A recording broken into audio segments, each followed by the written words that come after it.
લક્ષ્ય ન્યૂઝ, એક નજર, એક લક્ષ્ય.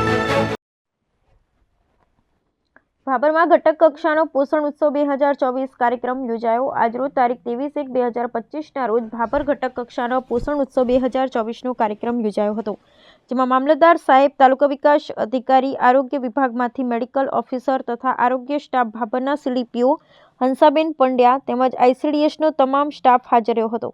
કાર્યક્રમની શરૂઆત દીપ પ્રાગટ્ય અને અન્નપૂર્ણા માની આરતીથી કરવામાં આવી હતી. મહાનુભાવોનું પુષ્પગુચ્છથી સ્વાગત કરવામાં આવેલ. મહાનુભાવો દ્વારા કાર્યક્રમને અનુરૂપ ઉદ્બોધન કરવામાં આવેલ. આ કાર્યક્રમમાં કાર્યકર અને તેડાગર બહેનો દ્વારા THR, મિલેટ્સ અને સરગવાનો ઉપયોગ કરી 300થી વધુ વાનગી નિદર્શન માટે મૂકવામાં આવી હતી. મહાનુભાવો દ્વારા વાનગીઓનું મૂલ્યાંકન કરી તેમાંથી મિલેટ્સની વાનગીના 1 થી 3 નંબર અને THR વાનગીના 1 થી 3 નંબર આપી પ્રોત્સાહિત ઇનામ આપવામાં આવેલ. આંગણવાડીના લાભાર્થી બાળકીના માતા અને કિશોરી દ્વારા પ્રતિભાવ આપવામાં આવ્યા. અહેવાલ ગોપાલ કે પૂજારા, ભાભર, બનાસકાંઠા.